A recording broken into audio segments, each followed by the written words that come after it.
Vamos ler juntos, cada um lê um versículo. Salmo 28, eles são 9 versos, 9 versículos, cada um lê um, tá?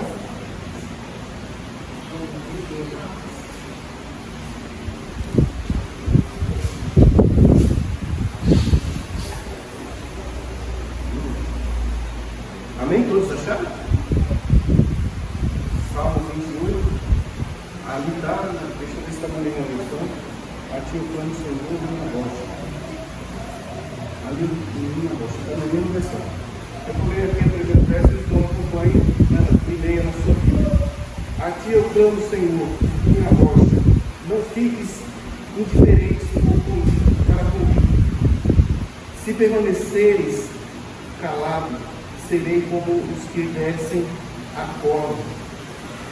Ouve a voz de minha súplica, quando clamo aqui com socorro. Quando levanto as mãos para o teu lugar santíssimo. Quando amarraste os ímpios com antiga atividade, os quais falam de paz ao seu próximo, porém no coração tem perversidade. Verso 4.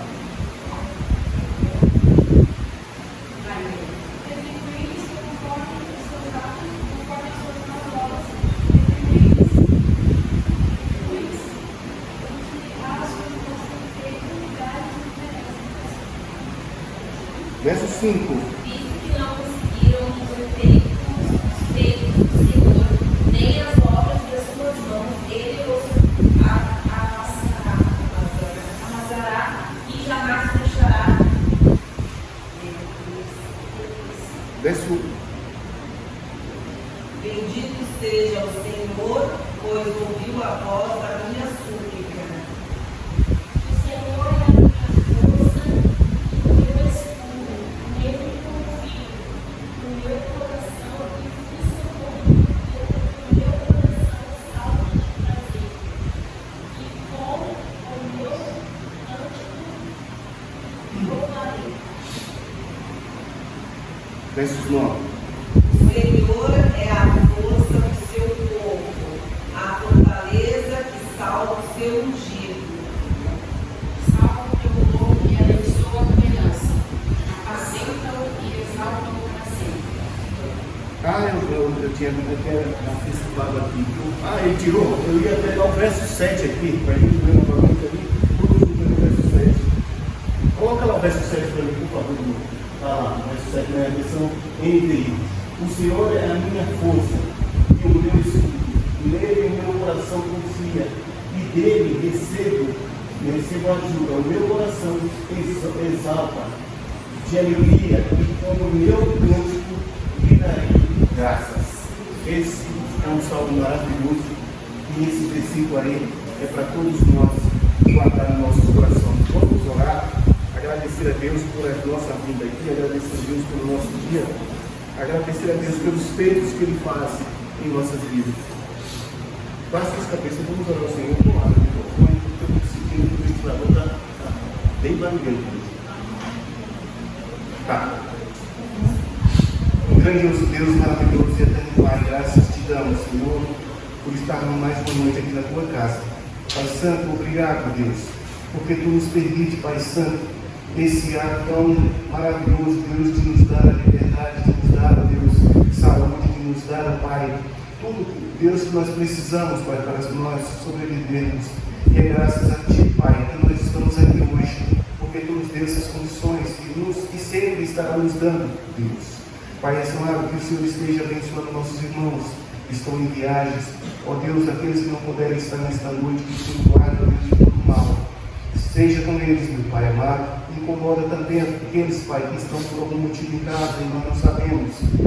Mas que esteja, Deus, bem, que esteja, Deus, protegidos por Ti, meu Pai Santo. Que o Senhor esteja amado Pai, cuidando de nós. Que nós possamos, Deus, desta noite prestar um culto de adoração ao Senhor, cantando louvores a Deus. E que nós possamos também aqui deixar os nossos agradecimentos a Ti, os nossos pedidos. Que o Senhor seja, Pai, conforme o Teu querer e a Tua vontade de cada um de nós. Cuida, Deus, nos trata, meu Pai. Nós pedimos em nome do Senhor Jesus Cristo que o Senhor continue, Pai, abençoando a Tua igreja. abençoando a vida do próximo pastor, ó Deus, que ele venha, Pai, segundo o teu coração, segundo a tua vontade, segundo o teu querer. Que não seja, Deus, somente da vontade dele, mas da vontade principalmente do Senhor. Pai amado, dirige-nos, ó Deus, para que nós continuemos prestando um culto verdadeiro, adorando sempre ao Senhor.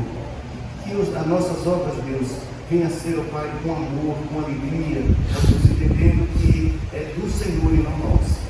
Cuida de nós pedimos e agradecemos em nome do Senhor Jesus Cristo, aquele que vive para sempre. Amém. Vamos colocar a pé e vamos louvar com o irmão Edson. Ele vai primeiro trazer um cântico, depois eu vou trazer um segundo, também no canto cristão.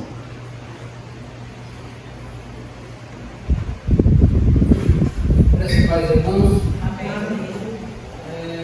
Pode ser que os irmãos conheçam esse louvor. É o 539 do cantor cristão, Aprendendo por Jesus.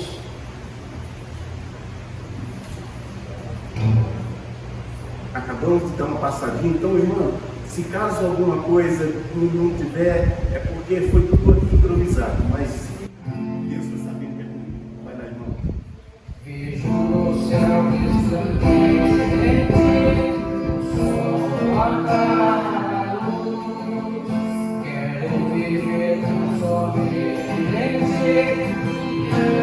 como Jesus, brilhando, brilhando, quero brilhar como a luz, brilhando, brilhando, ser brilhar com Jesus.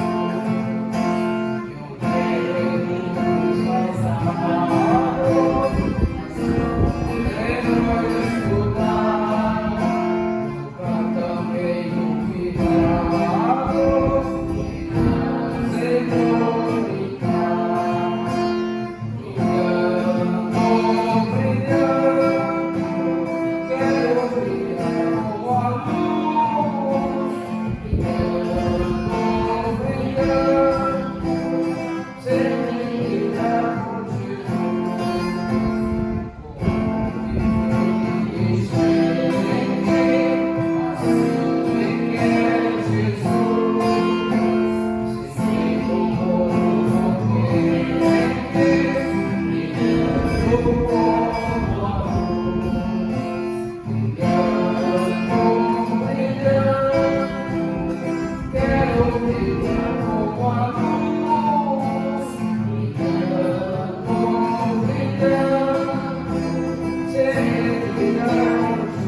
Vamos orar? Tá. A mente e o coração de cada um de nós. Grande Deus, poderoso e eterno Senhor, graças te damos, Senhor Deus, por esse momento onde iremos ouvir um pouco da tua palavra. Ó Deus, prepara o teu servo, Pai, que nos dê a ajuda do Santo Espírito. E o Espírito Santo do Senhor, Deus, fale através dele e por ele, meu Pai. Ó Santo Deus, que sair da sua boca venha exclusivamente do Senhor. Cuida de nós, meu Pai, que nós possamos ouvir, compreender, entender e aplicar em nossas vidas. Nós te pedimos e agradecemos em nome do Senhor Jesus. Amém.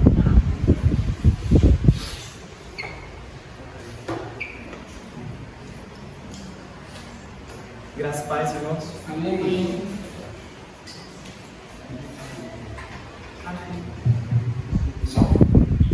Graças a Deus, irmãos. Amém. Hoje nós vamos ler mais um pouquinho de Hebreus. No último domingo que eu trouxe uma reflexão, nós lemos Hebreus 4. Nós lemos sobre o descanso verdadeiro que Jesus nos oferece. E nós vimos que hoje nós estamos vivendo debaixo de um descanso que é nos dado por intermédio da obra de Cristo, que nos deu o descanso das nossas obras. Então, eu convido os irmãos agora a abrirem as Bíblias de vocês em Hebreus 5.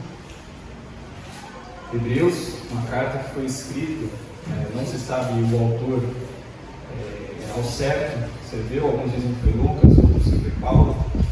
Mas essa carta de Hebreus foi escrita aos judeus que haviam se convertido ao cristianismo, mas que estavam sendo persuadidos a voltar às práticas do judaísmo, perseguições, ofensas. Então eles estavam ali sendo persuadidos a voltar ao judaísmo. E o autor aqui escreve essa carta para falar aos hebreus que já eram conhecedores da palavra, que já conheciam Jesus Cristo, que eles não podiam retroceder. Ele começa a dar uma sequência durante os capítulos de ensino sobre Jesus Cristo, ensinando aquele povo quem era Jesus Cristo e como Jesus Cristo, além de ser a promessa cumprida de Deus, ele também é a maior e superior a todos aqueles que vieram antes dele. Então nós vamos ler Hebreus 5, versículo 1 até o versículo 10. Todos acharam? Amém? Amém. Então vamos ler do versículo 1 ao 10. Diz assim a palavra de Deus: Porque todo sumo sacerdote, sendo tomado dentre os homens, é constituído nas coisas concernentes a Deus, a favor dos homens, para oferecer tanto dons como sacrifícios pelos pecados, e é capaz de condoer-se dos ignorantes e dos que erram, pois também ele mesmo está rodeado de fraquezas. E por esta razão deve oferecer sacrifícios pelos pecados, tanto do povo como de si mesmo. Ninguém, pois, toma essa honra para si mesmo, senão quando chamado por Deus, como aconteceu com Arão. Assim também Cristo a si mesmo não se glorificou para se tornar sumo sacerdote, mas o glorificou aquele que lhe disse: Tu és meu filho, hoje eu te gerei.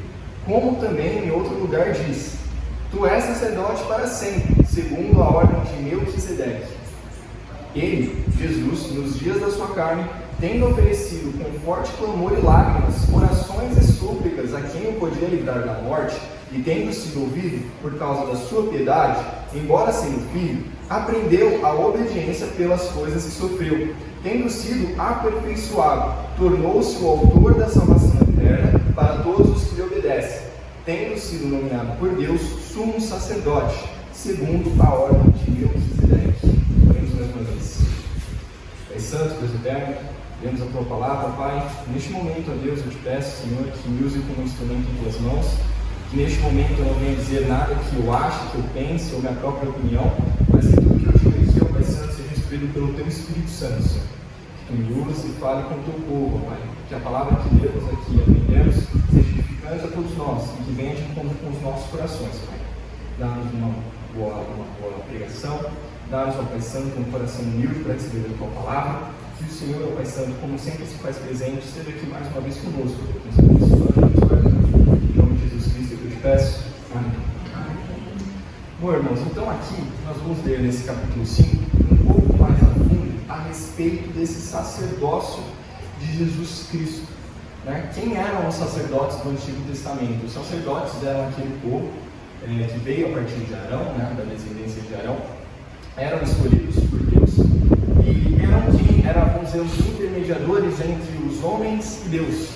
Então os sacerdotes eram sempre escolhidos, justamente, a gente vai ver um pouco mais a fundo sobre isso também, mas para serem o representante entre os homens e Deus. Então, ao mesmo tempo que eles ensinavam, eles também tinham que ali, sacrificar, oferecer sacrifícios para o pecado, tanto do povo quanto dele próprio, como diz aqui. Então, ele era um intermediador nas coisas que eram a respeito de Deus. O que Deus passava, eles levavam o povo, os pecados do povo, ele sacrificava ali, fazia os seus sacrifícios para que houvesse a expiação dos pecados daquele povo. Então, a gente vai analisar esses 4 primeiros versículos.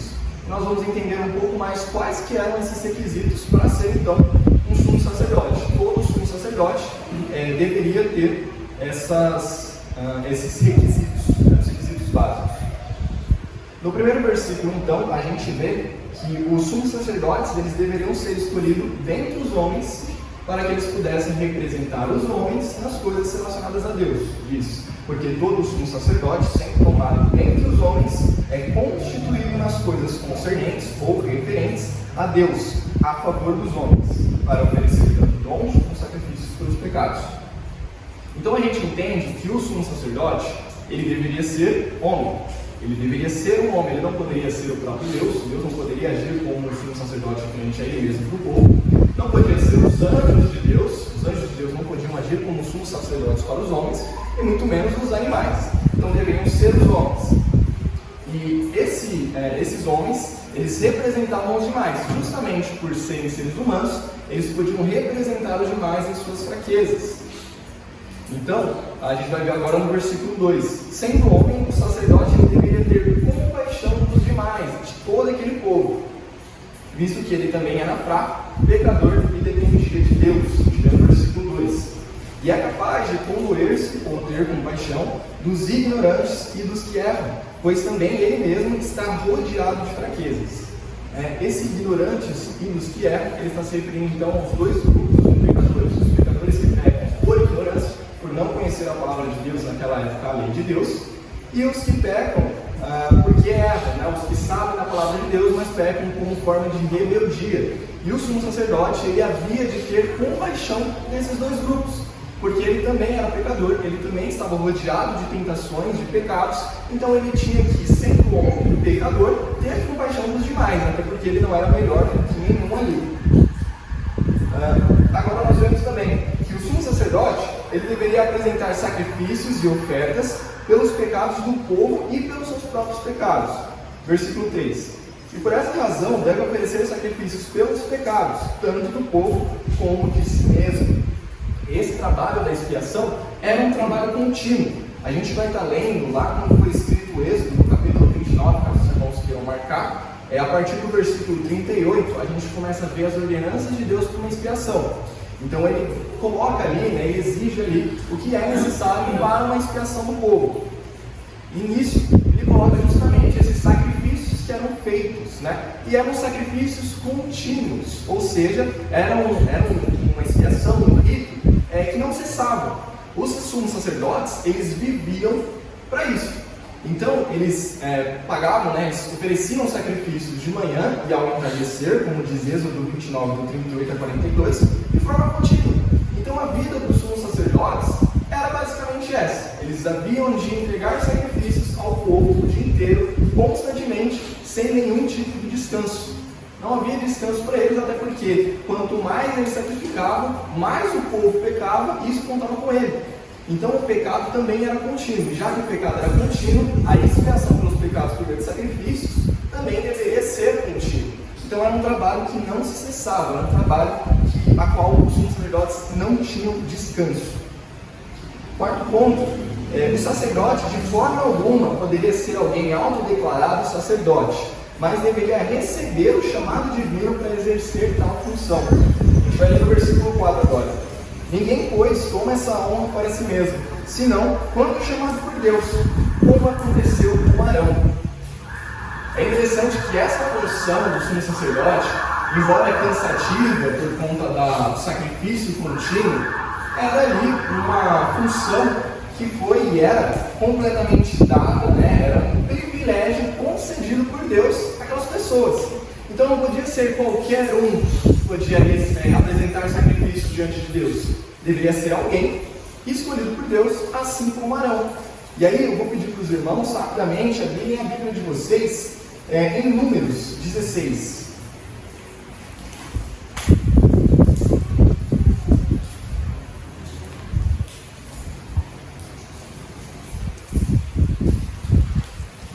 Números, versículo 16.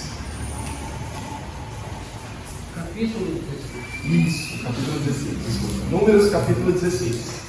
Caso os irmãos não tenham encontrado, eu vou ler aqui brevemente. Vou ler só os primeiros versículos e o decorrer para os irmãos entenderem. Corá, filho de Izar, filho de Coate, filho de Levi, tomou consigo Datã e a Abirão, filhos de Eliabe, e Aon, filho de Pelete, filhos de Uba.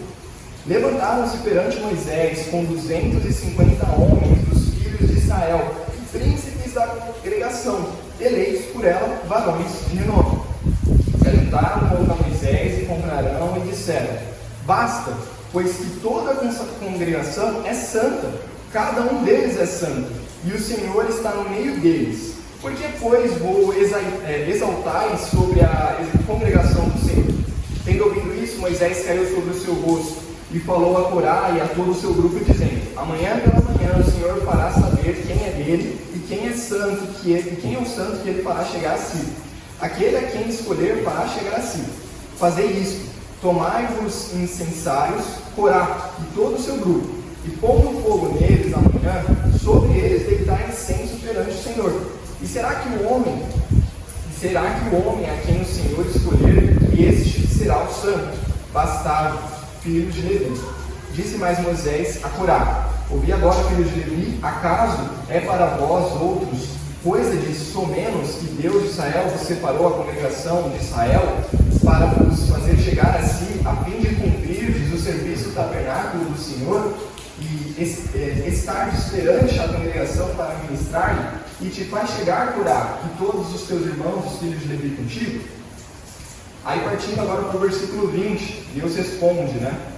Disse o Senhor a Moisés e a Arão: apartai-vos do meio dessa congregação, e eu os consumirei no momento. Mas eles se prostraram sobre o seu rosto e disseram: ó Deus, autor e conservador de toda a vida, acaso por pecar um só homem, indignar-te-ás contra toda essa congregação? Respondeu o Senhor a Moisés: fala a toda essa congregação, dizendo: levantai-vos do redor da habitação de Corá, Datã e Abirão. Então se levantou Moisés, Datã e Abirão, e após eles foram os anciões de Israel, e disse à congregação: desviai-vos, peço-vos das tendas destes homens perversos, e não toqueis nada do que é seu, para que não sejais arrebatados em todos os seus pecados. A gente vê aí no versículo 31, e aconteceu o que acabamos de falar, que nessas palavras, a terra debaixo deles se fendeu, abriu a boca e os tragou com as suas casas, como também todos os homens que pertenciam a Corá e todos os seus bens. A gente vê aqui então, irmãos, é um pouquinho longo esse texto, mas a gente vê aqui também a prova de que o sumo sacerdote ele deveria ser escolhido por Deus. Então, esses três, Corá, Datã e Abirão, eles se rebelaram contra Moisés e contra Arão, porque eles achavam que toda a congregação era digna de oferecer sacrifício, toda a congregação era santa. Como os irmãos sabem, para oferecer os sacrifícios, entrar no tabernáculo, era exigido um alto grau de santidade. Então, os três, Corá, Datã e Abirão, eles se rebelaram dizendo que toda a congregação era santa e eles também tinham esse direito, então, de serem sacerdotes e pagarem o sacrifício para a própria expiação. E o resultado disso foi que Deus abriu a terra e os consumiu, porque eles não foram escolhidos por Deus para serem sumos sacerdotes. Então aqui a gente confirma que somente Arão e a sua descendência, aqueles que eram escolhidos por Deus, tinham esse chamado. Somente a quem Deus chamava que era permitido então exigir e cumprir o sumo sacerdócio. Então esses eram os requisitos básicos para ser um sumo sacerdote. Então ele precisava ser escolhido entre os homens, ele precisava ter compaixão dos demais, ele precisava apresentar sacrifícios e ofertas para Deus, e ele precisava ser alguém que também foi escolhido por Deus. Ele era escolhido dentre os homens, mas escolhido por Deus. Então agora, a gente vai ver esses requisitos básicos se aplicando a Jesus. E além disso, a gente vai ver que além de ele ter cumprido com esses requisitos para ser um sumo sacerdote que hoje ele é no céu, ele também foi além do que era necessário como sumo sacerdote. Então a gente vai ler a partir do versículo 5. Logo de início, então, a gente vê que Jesus não se autodeclarou sumo sacerdote, mas ele foi escolhido por Deus para exercer tal função. Diz, e novamente, no mesmo lugar, não entrarão no meu descanso. Desculpa, eu estou em Hebreus 4. Hebreus 5, versículo 5. Assim também Cristo a si mesmo não se glorificou para se tornar sumo sacerdote, mas glorificou aquele que lhe disse, tu és meu filho e hoje eu te gerei. Então aqui a gente já vê que o próprio Deus, ele que fez, ele que escolheu Jesus para ser o sumo sacerdote do povo. Não foi Jesus que desceu do céu e se nomeou o sumo sacerdote. Foi Deus quem escolheu para que ele fosse o nosso sumo sacerdote.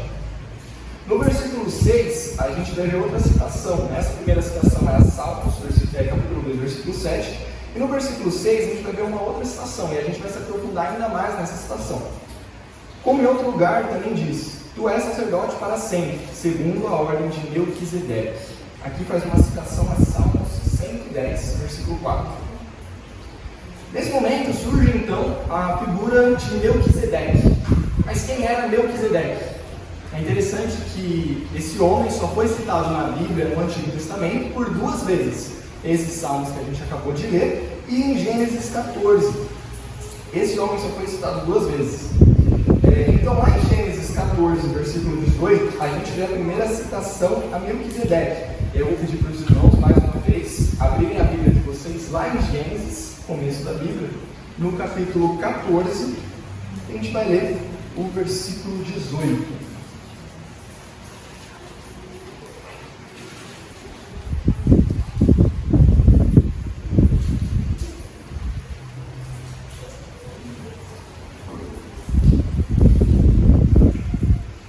Diz assim no versículo 18 de Gênesis 14: Melquisedeque, rei de Salém, trouxe pão e vinho, era sacerdote de Deus Altíssimo.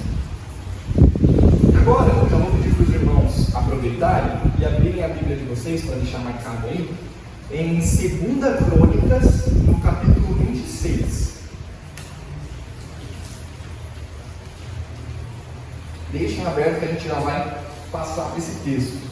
2 Crônicas, capítulo 26, a partir do versículo 16. Então, em Gênesis, a gente vê essa citação, a primeira citação a Melquisedeque. Nós vemos que ele era tanto rei quanto sacerdote de Deus. Ele fazia a função de rei e de sacerdote. E é interessante que um sacerdote não podia ser rei, e um rei não podia ser sacerdote.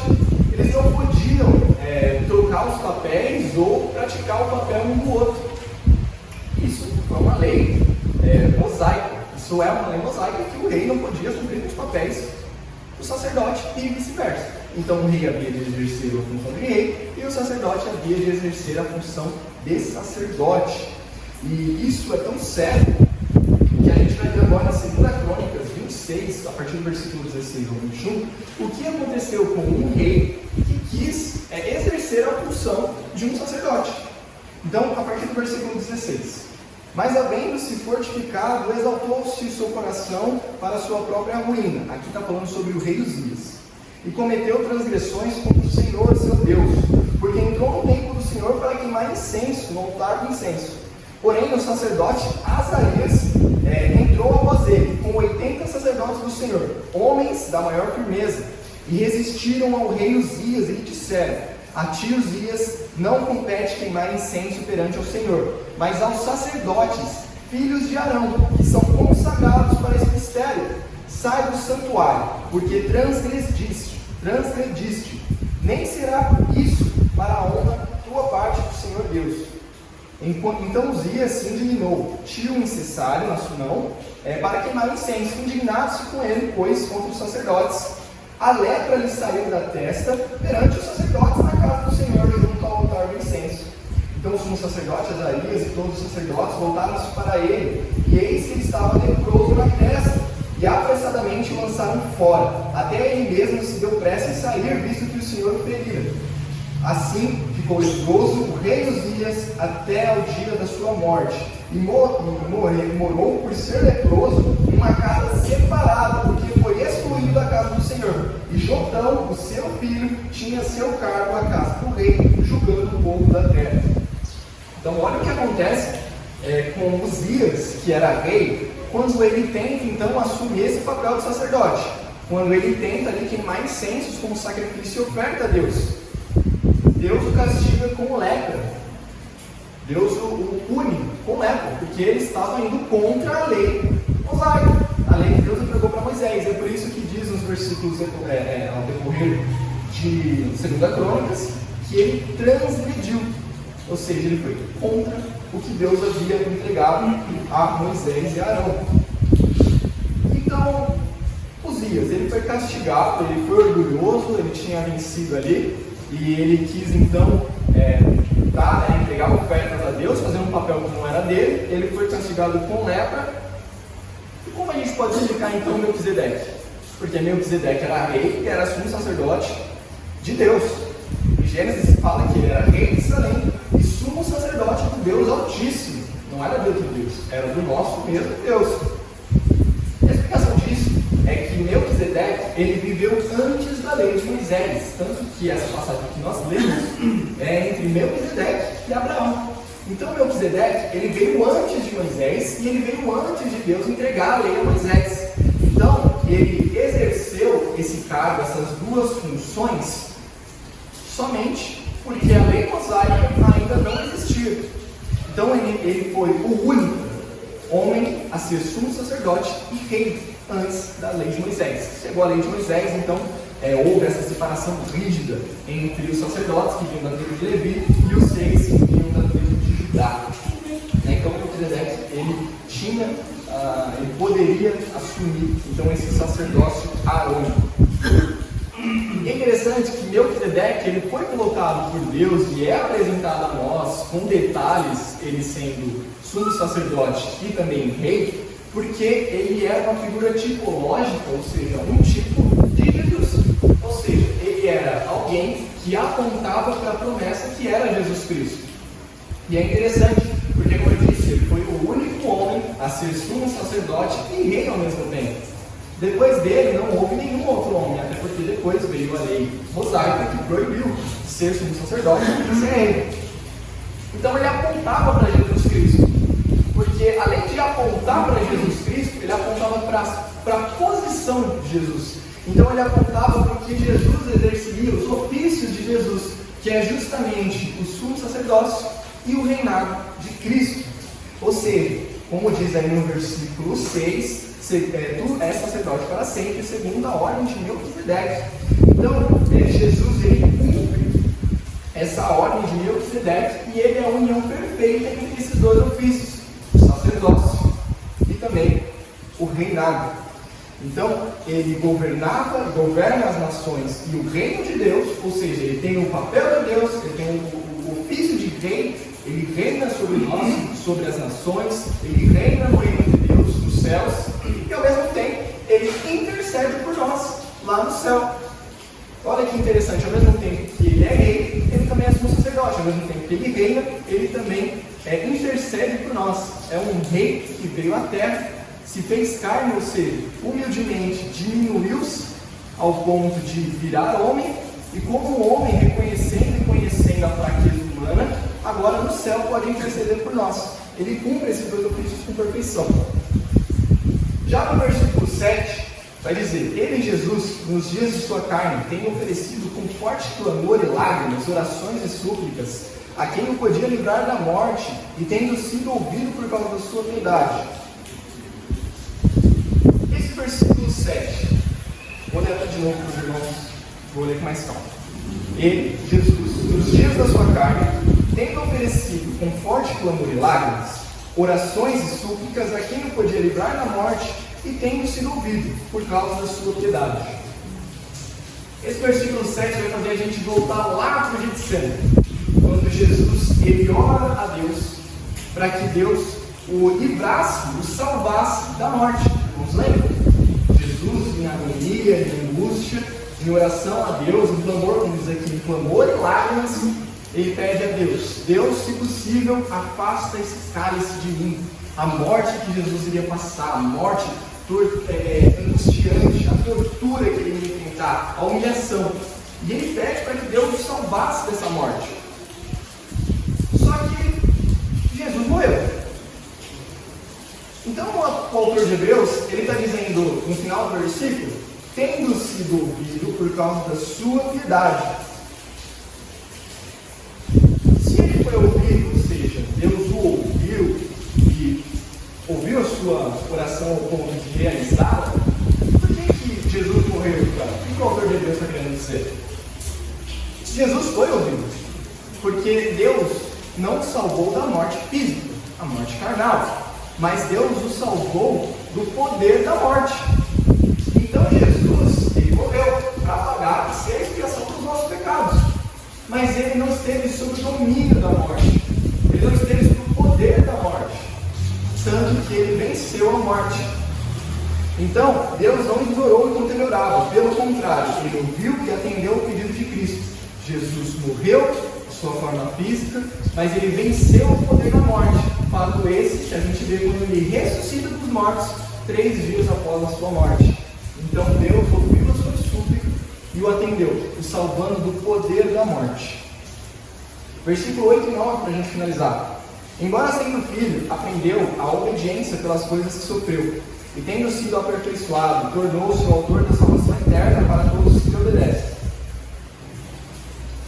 É interessante, irmãos, que embora Jesus ele fosse livre do pecado, isso tanto de seu nascimento, que ele nasceu sem pecados, quanto da sua vida, que foi uma vida sem pecados, é interessante que o texto aqui ele diz que Jesus aprendeu, Jesus se aperfeiçoou. Jesus já não era perfeito quando ele estava no céu. Jesus ele já não sabia de tudo, o que mais ele tinha que aprender? É interessante que, como homem, ele enfrentou e lutou contra tentações, contra perseguições. Em Hebreus, acredito que seja no capítulo 4 ou 3, vai dizer que Jesus é aquele que padece de nós em nossas tentações, porque ele mesmo foi tentado em todas as coisas. Então Jesus sabe pelo que a gente passa, Jesus entende o que a gente passa. E Jesus enfrentou a tentação diversas vezes, e foi a tentação árdua e intensa. E ele venceu. Então ele veio ao mundo com um único propósito, que era cumprir o que o seu pai havia entregado, cumprir a vontade de Deus Pai. E a vontade de Deus Pai era qual? Salvar os homens. Então Jesus veio e cumpriu com esse propósito, se entregando na cruz, salvando assim, sendo a expiação pelos pecados de todos os homens e por todos os seus pecados. Então aqui, esse aprendizado, esse aperfeiçoamento de Jesus, é porque ele viveu progressivamente as suas dificuldades. E a cada passo que ele dava, a cada tentação que ele superava, ia se apertando mais o caminho, ia ficando mais difícil, mais árduo. Então a cada dificuldade que ele passava, vinha uma outra dificuldade. E progressivamente ele foi se aperfeiçoando, até chegar ao estado que ele ressurge dos mortos, a qual ali ele já estava glorificado, ali ele já estava em seu corpo perfeito. Ali então ele já tinha realizado a sua obra perfeita, e ali então ele tinha cumprido com aquilo que Deus o tinha enviado para fazer. Então ele estava 100% perfeito, por isso diz que ele foi aperfeiçoado. Então ele aí pôde progressivamente passar por esse caminho de dor que ele enfrentou. Sua vida de obediência e aprendizado resultou na compensação da desobediência de Adão. Olha que interessante, enquanto Adão foi desobediente, Jesus em sua vida inteira de obediência e aprendizado, é como se ele tivesse compensado o que Adão fez, e é por isso que nós somos salvos por intermédio de Jesus Cristo por nós. Então ele concluiu o seu percurso de sofrimento que ele tinha de passar, e sendo assim ele estava pronto, ele estava perfeito para servir agora de fato e efetivamente como sumo sacerdote do seu povo. Porque, como nós sabemos, agora Cristo está assentado à direita de Deus, intercedendo por nós. E por que ele está sentado à direita de Deus? É porque ele estava descanso ou algum motivo? Não, é porque ele cumpriu perfeitamente e ele completou a obra que ele deveria fazer. Então ele se assentou ao lado direito de Deus porque ele já tinha cumprido aquilo que ele foi ordenado a fazer. Jesus não tinha mais nenhuma obra salvadora para fazer, porque ele já tinha cumprido ali na cruz o que ele tinha sido ordenado a fazer. Então, meus irmãos, nós vemos uma diferença absurda entre esses dois sacerdócios, o sacerdócio dos homens, que eram pecadores, que eram culpados, e o sacerdócio arônico, que era um sacerdócio incompleto, como eu disse aos irmãos, era algo que eles tinham que fazer todos os dias sem descanso, no sacerdócio perfeito e completo de Jesus Cristo. O sacerdócio de Jesus, que também veio como homem, nascido de mulher, também foi escolhido dentre homens para cumprir com aquilo que um homem pecador jamais conseguiria cumprir, que é expiar todos os pecados de uma só vez. Então ele venceu as dificuldades, as tentações e o pecado. E sendo tentado como homem, assim como nós vemos que o homem deveria se compadecer dos demais por ser tentado por pecar, Jesus, tendo sido apenas tentado como os demais homens, ele se padeceu de todos nós. Ele cumpriu com o chamado que Deus lhe enviou e ele venceu a morte de uma vez por todas, sendo assim encontrado em perfeição, assentado à direita de Deus. Como eu disse, não porque ele precisava descansar, mas porque a sua obra foi concluída de uma forma, aliás, a sua obra foi concluída de uma vez por todas, de forma definitiva e com êxito. Então Jesus veio, cumpriu um sacerdócio perfeito, excelente, e é superior aos outros sacerdócios. E aí a gente volta naquilo que eu trouxe também na última reflexão sobre Hebreus, que nós não somos salvos pelas nossas próprias obras. Nós só podemos ser salvos e justificados diante de Cristo. E o melhor disso é nós sabermos que, se pecarmos, como diz João, nós temos um advogado justo e fiel nos céus para interceder por nós. Porque esse é o papel de um sumo sacerdote, que está sentado ao lado direito de Deus, reinando sobre as nações e no céu. Amém, irmãos? Amém.